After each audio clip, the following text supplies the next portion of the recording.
Hello and welcome to Uncommonly Good MTG. I am your host, Dr. Yukon Suckit. And that's actually my name. I'm not just cussing at you. I am literally Dr. Yukon Suckit. After attending 12 years of higher education in magicology, I have earned that doctor. So please make sure you refer to me as such. I am coming to you today broadcasting from my secret underground lair headquarters. And I'm bringing to you today a deck that I found called Mono White Control. And I named it number 2 because apparently I already had another one called Mono White Control. So this is Mono White Control number 2. And we're gonna play it. The reason why is because we haven't had a good Mono White Control deck in a while. And this one is gonna make use of some of the Streets of New Capenna cards. So let's take a look what it's got in it, and then we'll take it out for a spin and see if it's worth playing. At the low end, we've got, what is this? Luxior, Giada's Gift. And I got to say, that vial of stuff in the middle looks so dumb. So incredibly dumb. But whatever, there it is. So it is an equipment which costs you 1. And it says equipped creature gets +1/+1 for each counter on it.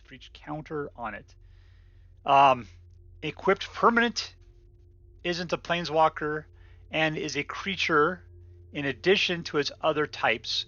Loyalty abilities can be activated. So this is, I think the real deal here is you're supposed to be able to put it on your planeswalkers to turn them into creatures so they can attack. And so therefore, if Elspeth had 5 counters on it, then therefore she's going to be a 5/5 is what she's going to be. And it's, so that you can use your planeswalkers. And if you got other creatures that have +1 counters on it, like say from a Wandering Emperor, then it'll help to increase the abilities of what those things do. All right, so anyways, you could equip Planeswalker for 1 or equip anything else for 3. We got March of Otherworldly Light. I love these cards. Number 1, the art is fantastic. But it's 1 in X, and exile target artifact, creature, or enchantment with mana value of X or less. But you can sacrifice white cards in your hand by exiling them, at which point you get a 2-point bump to that X ability, making you able to take out mana valued permanents at a much higher level than you normally would. It's great. All right, we got Ambitious Farmhand, which is white ramp, because when this thing comes into play, you get a 1/1 out of the deal. Okay, super. But also, you can go through library, find a plains, reveal it, and put it into your hand, and then shuffle. So therefore, you get to go for that white rampy land ramp kind of thing going on. If you got Coven, which will cost you 3. Coven is that they have to have, 3 or more creatures with different powers. Then you can transform your farmhand into the Seasoned Cathar, who has lifelink and is a 3/3. And I'm not sure if I may have seen it one time happen, but usually you're just putting this thing out to have a 1/1 on the field and to get yourself a land just to help ramp you up. We got Cathar Commando. That was such a big word that everybody loved using back in the 80s. Commando. We got 3/1 for 2. It's got flash, and you can sacrifice it to destroy target artifact or enchantment. So nice. You got a little bit of ability there. That 3/1 kind of scares me just because she's so easy to kill. It'd be nice if she had first strike as well. But you get it for 2. You're getting a lot for 2 mana. We got Luminarch Aspirant, who would probably be able to help out Cathar Commando quite a bit by giving out +1/+1 counters to target creature you control at the beginning of your combat. And she herself is a 1/1 for 2, but of course she can pump herself up. It says this card is not legal in Standard Shakeup or Historical Shakeup Week 3. Whatever, I'm not playing those. I'm playing Standard. The Lord's intended format for Magic cards. All right, we got Professor Symbology. She looks fun. So she's a 2/1 for 2. She comes into play, you get to learn, which means we get to pull something from the sideboard. In the sideboard, we've got, let's just get to it, Academic Probation, which you can choose a non-land card. Opponents can't cast spells with the chosen name until your next turn. Weird. Choose target non-land permanent until the next turn. It cannot attack or block. and its activated abilities cannot be activated. All right, we got Environmental Sciences, which allows you to go look for land and you gain 2 life. Reduced memory, exile target non-land permanent. Its controller creates a 3/2 red and white spirit token. And lastly, at the bottom here, we got Mascot Exhibition, which for 7 mana, you'll get 3 different token creatures with various strengths, toughnesses, and abilities. In the middle here, these are not lessons. These are Legion Angels, which are there for Legion Angel, because as a Legion Angel enters the battlefield, you get to go reveal one from outside of the game, which is basically your sideboard, and put it into your hand. So one Legion Angel begets another one, which begets another, which begets another. So as soon as you get this one out on the battlefield, you just start plowing through all the rest of the Legion Angels generally. And they're all 4/3 flyers, which are pretty good. We've got Redain, the God of the Worthy. I usually like it better as the Protector Shield, but let's take a look at Redain first, which is flying, vigilant, 2/3. Snow lands your opponent's control into the battlefield tapped, and non-creature spells your opponent casts with mana values of 4 or greater cost 2 more to cast. So that's why, because if you're not playing against people with snow lands, or like huge mana costing non-creature spells, it just is so specific. Then Redain herself is just kind of so-so. But the shield, the Protector Shield, is pretty sweet because it costs you 1 more, but it's a legendary artifact, and if a source an opponent controls would deal damage to you or a permanent you control, you prevent 1 point of that damage. And whenever you or another permanent you control becomes a target of a spell or ability, you counter that spell or ability unless its controller pays 1. So essentially, everything you get and yourself gets ward 1, which makes everything more expensive for them to play.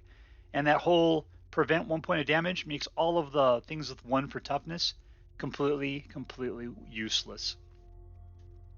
All right, we got the Restoration of Eiganjo, which search your library for a plane, so it's white ramping right there. On your next turn, you get to discard something out of your hand, at which point you can bring something with a mana value of 2 or less right back out of your graveyard into the battlefield. So it doesn't have to be what came out of your hand, but something in your graveyard that might have already been there that would cost 2 or less, which would be anything from this column over to the left. Well, it can come back out. Let's take a look at that. It has to be a permanent, though, so it's going to be like only Luxior, because this is not a permanent. Permanent. Any of these things are permanents except for the March of Otherworldly Light. And then lastly, on your 3rd turn, it becomes a enchantment creature who is a fox monk called the Architect of Restoration, who is a vigilant 3/4, and every time it attacks or blocks, you create a 1/1 colorless spirit creature token. Nice, right? All right, Skyclave Apparition. A big part of the white control is a 3 mana comes into play, and you can exile target non-land, non-token permanent you do not control with a mana value of 4 or less. And then when it goes away, then its owner gets back just a XX blue illusion token, where X is the mana value of the creature of the thing that was exiled. What's nice about the Skyclave Apparition is it could take out things that are non-creature. It could take out planeswalkers or artifacts, enchantments, lots of stuff. There's lots of flexibility there. And plus, then when it comes back, it creates tokens, which usually aren't as useful as whatever it is that you exiled. We talked about the Legion Angel already. So let's move on to the Wandering Emperor, who is the essence of white control right now, because she's able to flash out on your opponent's turn, at which point then you could do lots of things to mess up whatever is happening, and they don't have the ability to react to it at all. So for +1, you can put a +1 counter up to 1 target creature, and it gains first strike, which could be horribly bad for them. Or you could create a Samurai token for -1, and it starts off as 3. But then for -2, you could just exile any tapped creature, and then you gain 2 life out of that deal. So all of our abilities are pretty cool. And you want to try to stay away from that -2 as long as possible, even though I usually end up as soon as possible. Just because there's so much you could do with her at lots of times. One of the things would be kind of nice if you could just keep putting those +1 counters out there and then give her Luxior so that she can enter the battlefield herself. That'd be kind of cool. We got Elspeth Resplendent. And she comes out with 5 loyalty counters for 5 mana. +1, you could choose 1 target creature. You put a +1/+1 counter on it. and a counter that does either flying, first strike, lifelink, or vigilance. So the thing is, you're putting 2 counters on something. And so that means that if you also put Luxor on whatever it is you put the counters on, then that would be doubling up, which would make it, let's just say it gets a +1 counter, and then it gets essentially 2 more pluses because of the Luxor. And then, whatever else it is, let's say first strike. Then you'd have basically +3 and first strike for everything you just did there. -3, look at the top 7 cards of your library. You may put a permanent card with mana value 3 or less from amongst them, from the cards you pulled off the top of your library, into the battlefield with a shield counter on it. Put the rest on the bottom of your library in random order. That'd be a great way of getting, like, let's just say a Skyclave Apparition. What else would be really great? Maybe a Luxior. Anyways, -7 for Elspeth is to create 5 3/3 White Angel tokens with flying. And hopefully that would be pretty awesome to have whatever it is, 15 points flying damage rolling around. We got Farewell. Love Farewell. Farewell. Fare thee well, everyone, right there. Because you could choose one or more. Exile all artifacts, all creatures, all enchantments, or all graveyards. And the problem is it's not just all opponents' artifacts, creatures, enchantments, graveyards. It's yours too. So you got to be careful on what you're getting rid of. But you have the choice. You can decide what you want to do. And it costs you 6. And we got white mana. Also could be Emeria's Call, which creates 2 4/4 White Angel tokens. Non-angel creatures you control gain indestructible until your next turn. So that's your turn and your opponent's turn, and then your turn is when that ability goes away. So yeah, your creatures get to be indestructible for a while, a long while. Okay, so in the land category, we've got 3 Frost Dragon lands, so man lands. We got the Kamigawa land. How many we got? Just one of it. That does 4 damage to target attacking or blocking creature potentially. You got 3 Field of Runes, because somebody is paranoid about manlands apparently. So there you go. It'll kill non-basic lands. Field of Ruin. And then we got 16 regular planes. So between that and the sideboard, that's what makes up the deck. Let's give it a shot and see how well it does. Subscribe. Alright, we're playing against Chaos. Saint Chaos, maybe? Alright, yeah, Saint Chaos sounds better. I don't think it's spelled right, though. There's supposed to be a H in there, potentially. Alright, we're playing with the 2, which is going to get us just Luminarch Aspirant, hoping for a 3rd at least, which will get us into the Restoration of the Gonjo. Gonjo's probably right. And then, which will give us another mana, which allows us to play the Wandering Emperor. So we just need to pick up a 3rd mana someplace to make this thing work for us. It's not like the Shuffler would go out of its way to screw us over. Alright, Saint Chaos. Make a choice.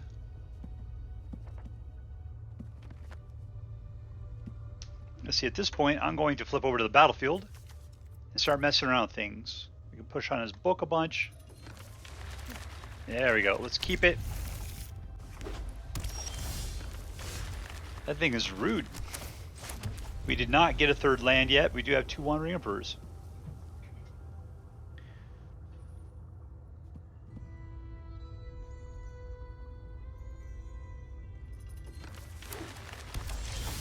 There's our 3rd land. Alright. Start out by doing a little Luminarch action. Looks like we're also playing against a mono white deck. I'm assuming that whatever it puts out on his next turn, we'll be able to Skyclave Apparition.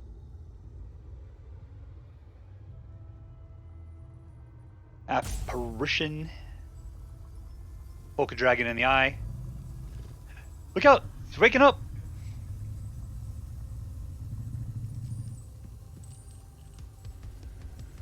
Wake up! Wake up in there! Who? He's at it again. Alright, let's see if we can make a tail waggle. There we go.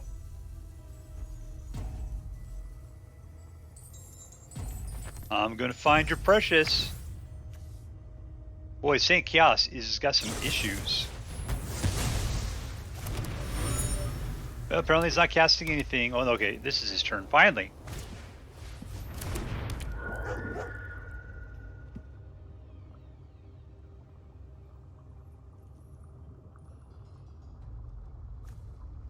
So the best thing about this is that the apparition can take him out at any point, no matter how strong he gets.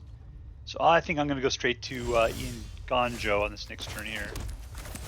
Get the white ramp going, so that way I have access to the Wandering Emperors.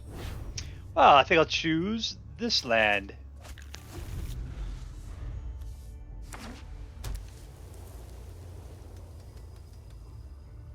Or if I can do some of that fire there, just make it kind of explode. Oh no. Alright, that's the guy I need to take care of. I gotta get rid of that thing. I have to discard a card? What? I gotta say, it's Wandering Emperor.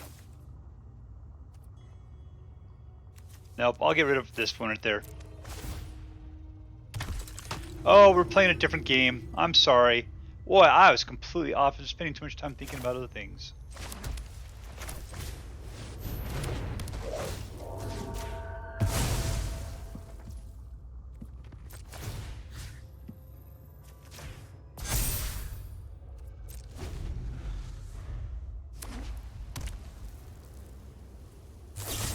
Yeah, no, I should have put out a land. There, welcome to having your token back because you're not getting back your Cosmos Elixir.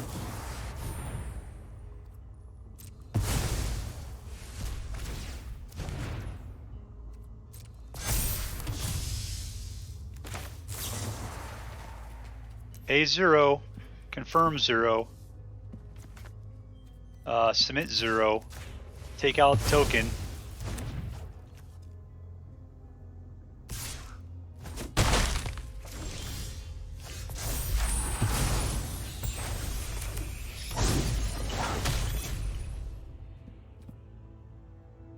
Alright, let's play the game like we can't do anything about it. When the Emperor can come out, I mean, he's probably going to be scared to attack because I have a 3-4.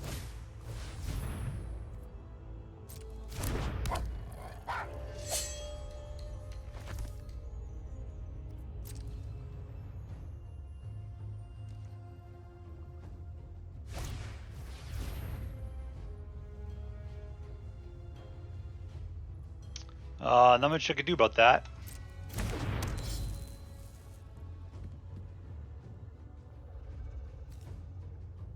Defender.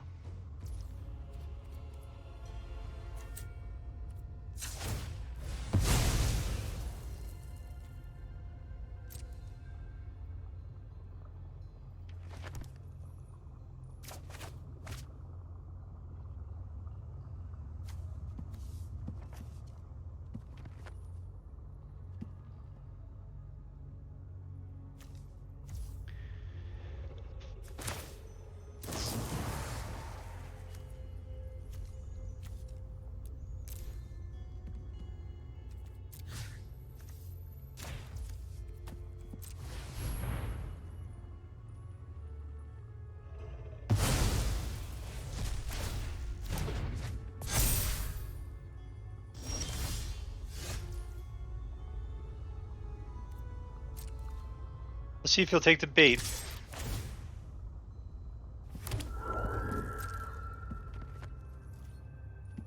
He could block with 2 of them. Nope.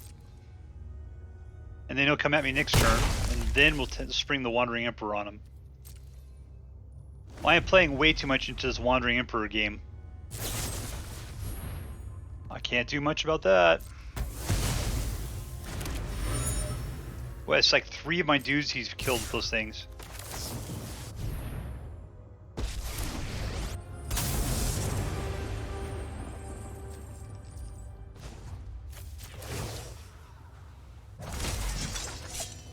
Let's take out the dog.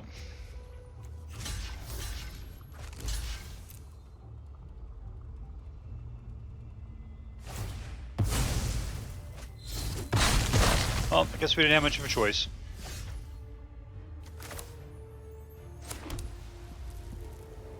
Alright, so I got a 2, which means I can create a samurai, put this out, which means I can get him up to a 3.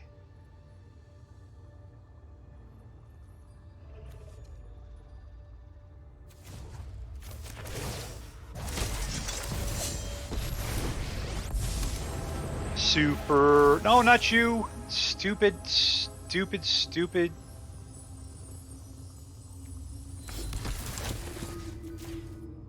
Yeah, I was thinking that the middle level was the one I wanted, and I picked the wrong one. I couldn't back out of it.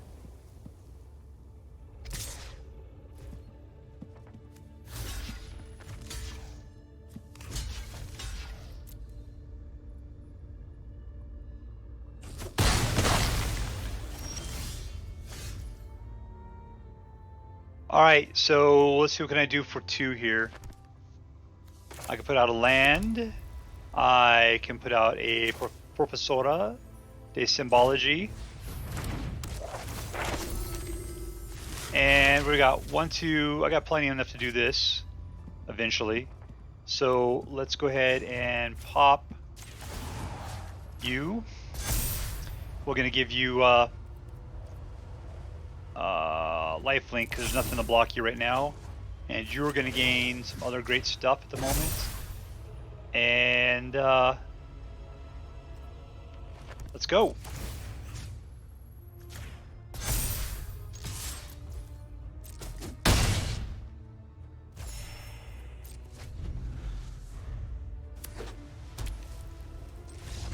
And we win! See you later, Saint Chaos. Subscribe.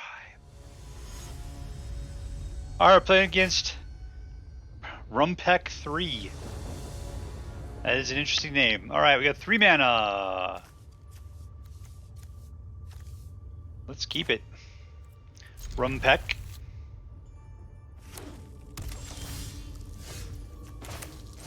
One.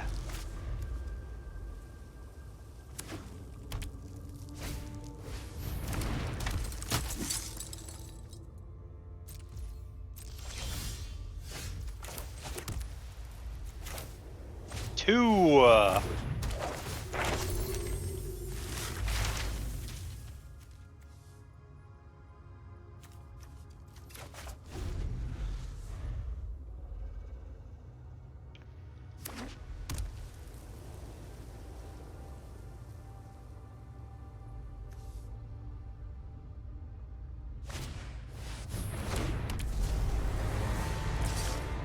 Someone's going for it. Are we playing the same weird deck somehow?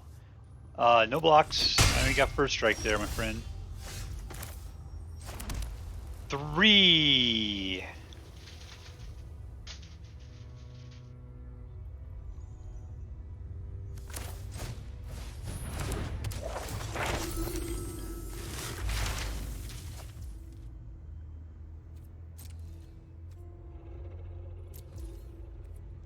At this point, I'll be able to block against Thalia.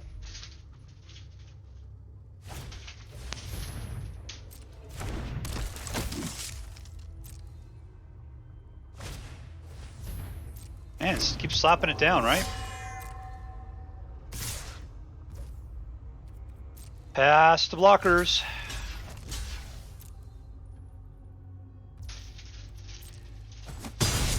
Oh wait, both my guys will die. Ah, I didn't plan that one out nice enough, did I? Forgot that they had 2 points of damage out of that deal there. Alright, we're not going to get anywhere close to this. This will get us 4. I'll pay the 3 life. At this point, then, I'm going to take out 1, 2. Submit 0. I'm going to take out Thalia.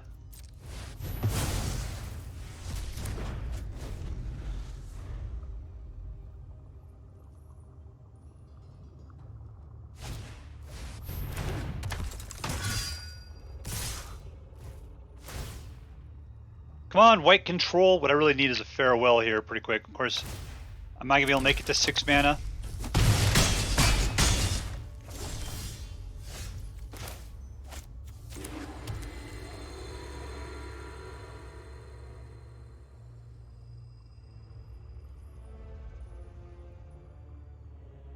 Alright, so the problem is that I just don't have enough mana for anything. This is the cheapest dude I got. It leaves me with 2 mana, which means all I can do is go looking for another land. Get back 2 life at the deal. I can't cast another land, so I'm kind of stuck.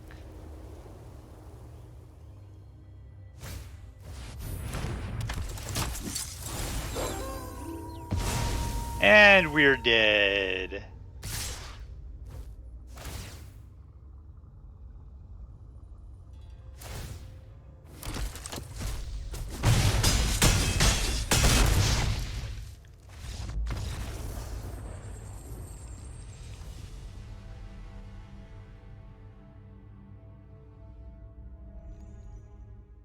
subscribe.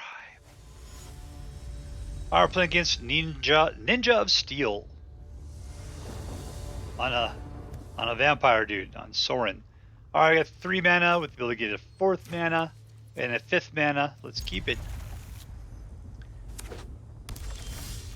Frost Dragon. Here's a 6th mana. A lot of mana, and then we gotta figure out what to do with it all.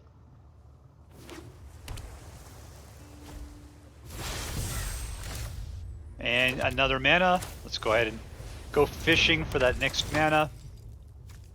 Take it. I want the 4th from the right. Done.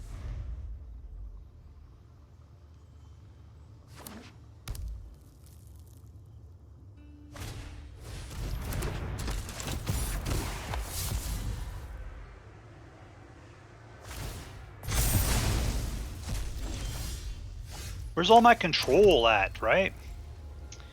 Let's go ahead and, what does this say? Enter the battlefield.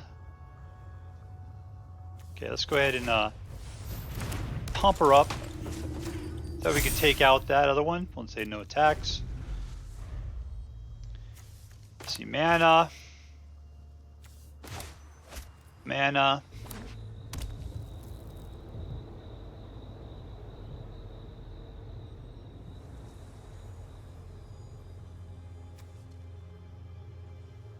Whenever you discard one or more cards, exile them from your graveyard. When Tellarus dies, put the exiled cards into their owner's hand.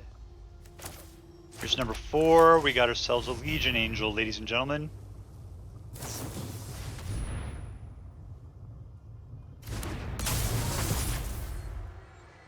You're just going to return my Legion Angel back to my hand? I seem to remember I really liked the Obscura Interceptor when we played with it before.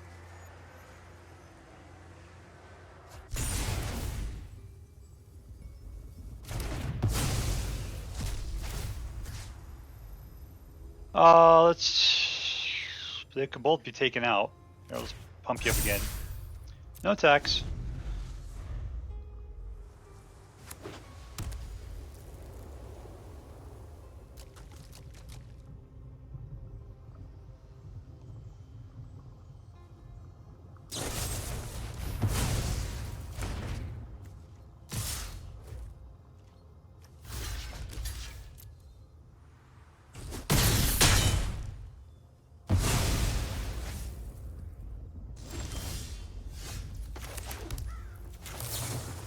Control!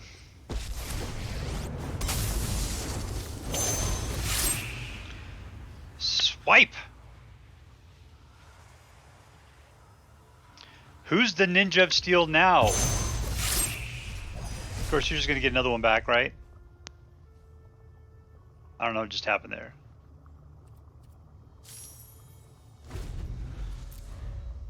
Oh, there it is.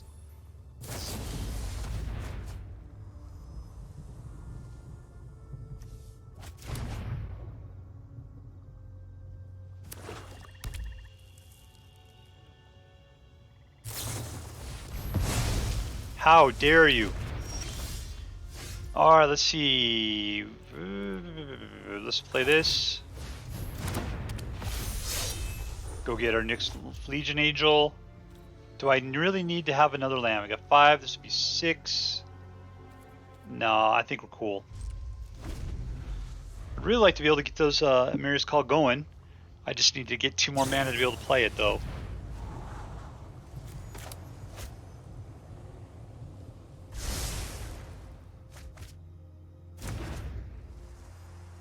So I think we need to ward up, though.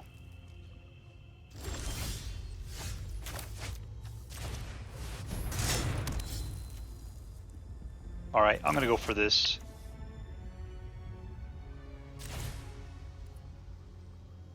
Tap.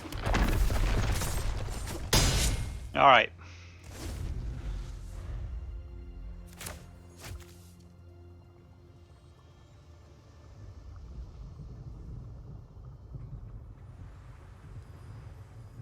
Don't worry, there's another one right where that one came from.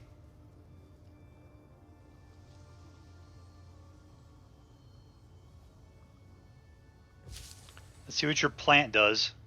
Other than looks a little gory with that little skull underneath it. Alright, mana. Legion Angel. I have to wait another turn to play it now.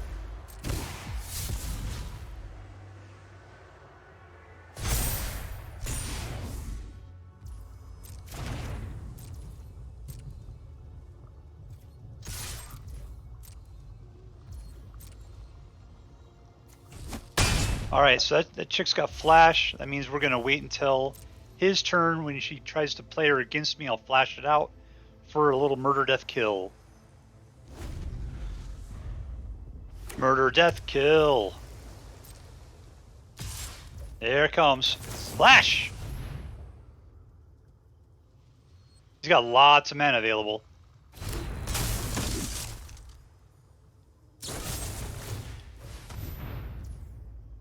Pay an additional 1. Yeah, you got it.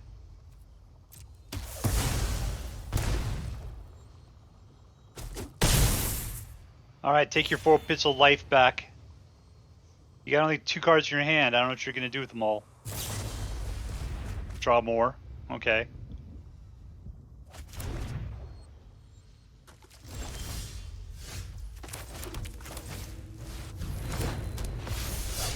Well, what do we have here? Let's go get ourselves into the plains. All attack.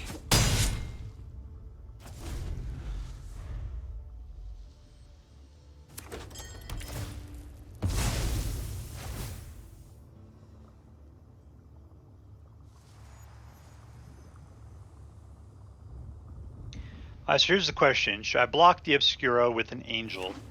I'll lose out being able to do 8 points of damage, but that's... yeah, I'm going to do it. I got plenty of Angels. And he won't be able to have lifelink end over end over end, you know, at each turn. That's just the end of it right there.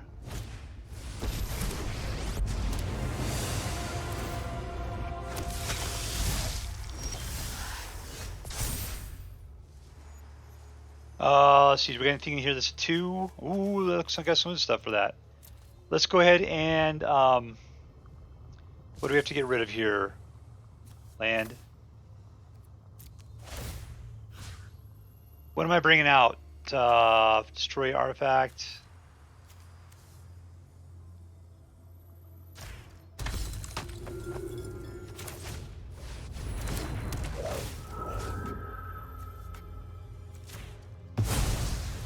Yeah, suck it, suckerfish! Let's go get our last angel. Let's pump her up. Come on in.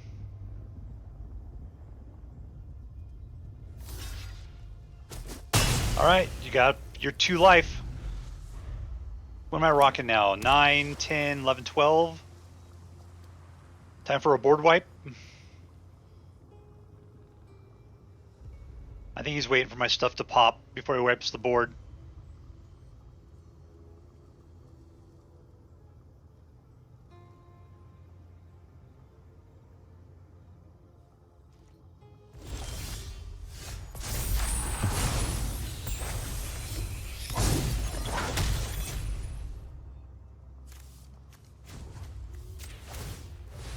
Assuming he's done the math, we'll find out.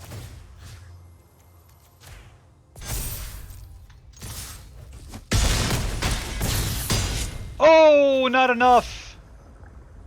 Not enough.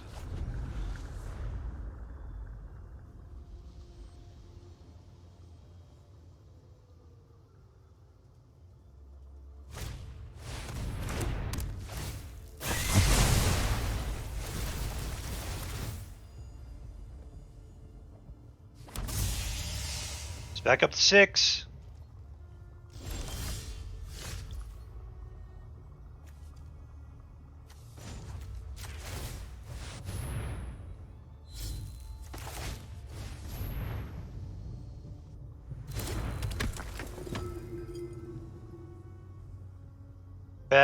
Bad boys, what you gonna do? Oh, that sucks. All attack.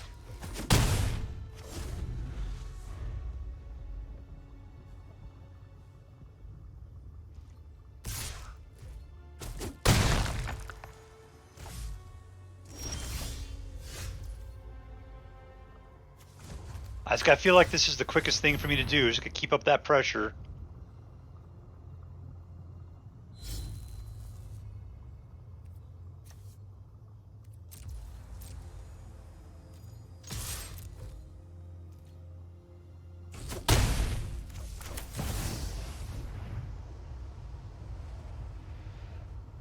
Well, Giadia's Globop.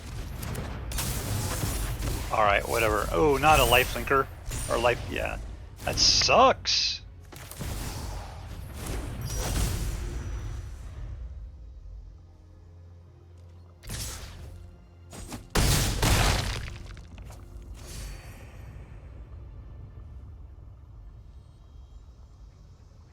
Oh.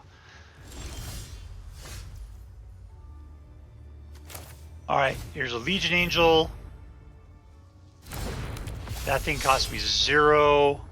That one would cost me 4 and 5, technically. So let's just take out the other one.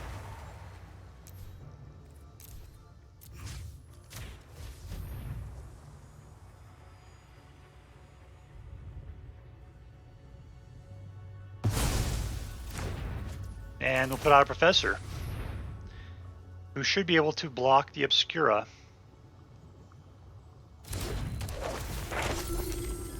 And give me access to Mascot Exhibition. Boy, getting past this guy's final life point has been rough.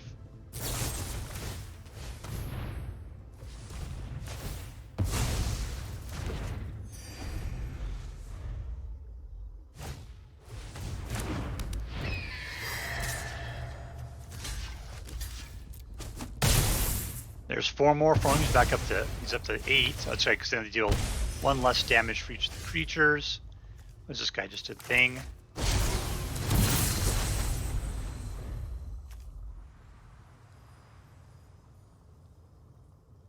He's not playing any Snowlands.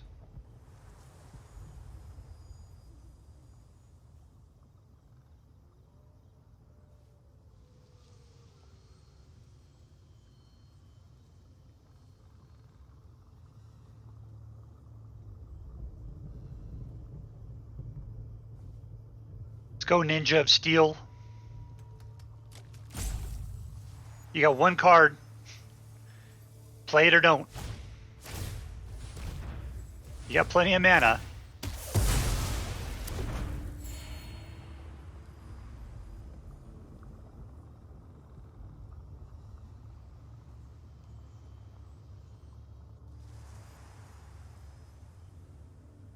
Okay, you're out of it now.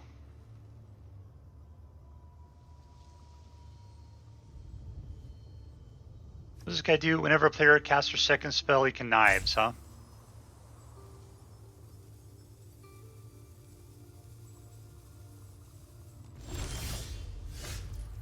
Alright, so what do I got here? 1, 2, that's 4, so that's 6, 7, and 8. I need 4 left over. This would cost me way too much to do anything about it. Let's commando it. Let's exile tap. Let's go in with this guy next.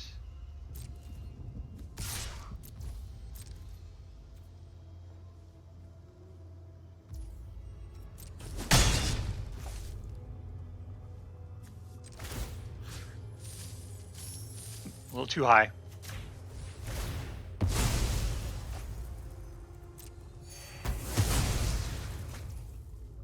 And we're done. So we're going to use Wandering Emperor on Senior Ledger Shredder. 1-1! There we go. Suck it, Ninja of Steel. Suck it. Suck it. Subscribe. So this is Mono White Control number 2. And I gotta say, this did not feel very control-y. Whew, it was rough. It was very much more mid-rangey, almost ramp was better, a better name for it. Like mono white ramp would be the better name. I might even call it that.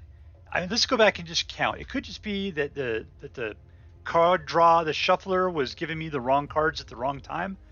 But what does control in this deck? We've got Farewell, which we never saw. Wandering Emperor. We've got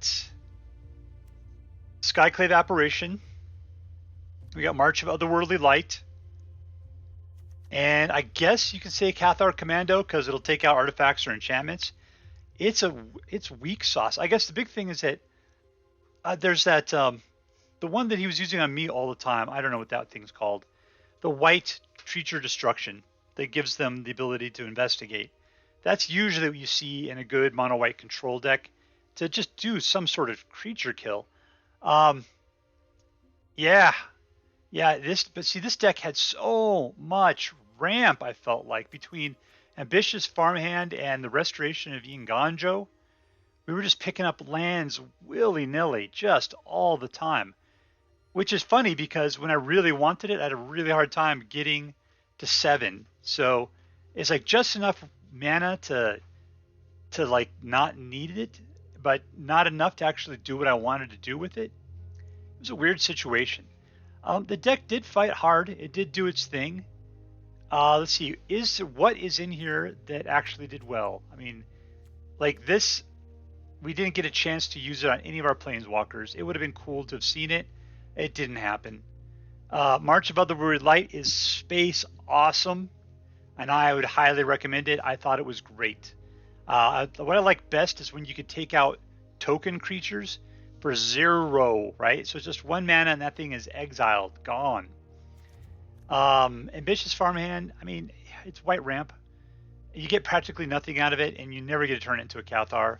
I'm a little disappointed in her altogether, but if you're worried about not getting white mana, the thing is, if you got Restoration of Inganjo in there, I would just toss these. These are just completely redundant at that point. Like I'd put 4 of these in and not any of this, and then pick something for another slot there.